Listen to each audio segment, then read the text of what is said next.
দিনাজপুরে দিন দিন বাড়ছে পটলের আবাদ। বাজারে পটলের চাহিদা থাকায় চাষিদের আগ্রহটাও একটু বেশি। আবহাওয়া অনুকূলে থাকায় এবারও ভালো ফলনের আশা করছেন তারা। দিনাজপুর বিরল উপজেলার ধামইর গ্রামের কৃষক এন্তাজুল ইসলাম গত বছর মাত্র 25% জমিতে পটলের আবাদ করেছিলেন। আবহাওয়া ভালো থাকায় সেবার তিনি 60 থেকে 70 হাজার টাকা লাভ করেছিলেন।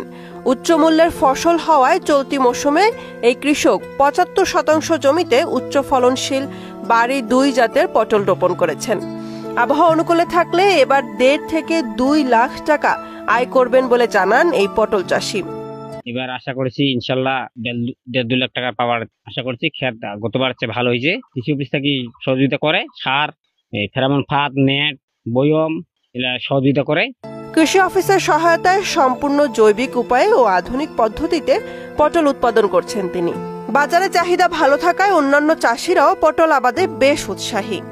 বিশেষ করে মনে করেন যে এটা অনেক দীর্ঘমেয়াদী একটা ফসল, অনেকদিন পটল দেয়, তার জন্য। আর এটা একটু বাজার কিন্তু দামও ভালো। মনে করেন যে 8 থেকে 9 মাস আমরা এই সবজিটা দীর্ঘদিন ধরে আমাদেরকে ফসল দেয়। দীর্ঘদিন ধরে আমরা লাভজনক ফসল পাই এবং বাজারজাত করতে আমাদের কিন্তু সমস্যা হয় না। পটলের আবাদ কৃষি অধিদপ্তর থেকে চাষাবাদ করলে খুব ভালো হয় এবং অল্পতে লাভবান হওয়া যায়। বাইরের দেশ থেকেও রপ্তানি করা যায়। এতে কিন্তু কৃষকও লাভবান হয়, আমাদের দেশেরও উন্নতি হয়। আমাদের এলাকার মানুষ যদি এভাবে আবাদ করে আর কৃষি অফিস তো সহযোগিতা দিবেই, তাহলে আমরা সবাই উপকৃত হতে পারি, আমরা লাভবান হতে পারি।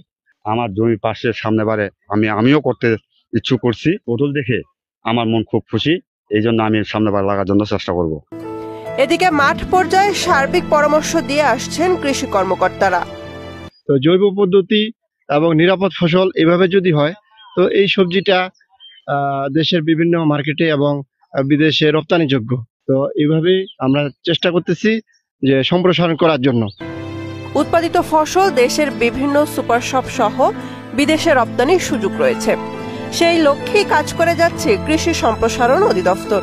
যেটি সরকারের লক্ষ্য এবং আমাদের চাওয়া, সেটিকে সমন্বয় করে আমরা একটি গুরুত্বপূর্ণ ধাপ হাতে নিয়েছি এবং আমরা আশা করছি রপ্তানিমুখী কৃষিতে এটি বড় একটি অবদান রাখবে। দিনাজপুরে শুধু বিরল উপজেলায় চলতি মৌসুমে 387 হেক্টর জমিতে পটলের আবাদ হয়েছে। বুশরাত জাহান, মোহনা ডিজিটাল।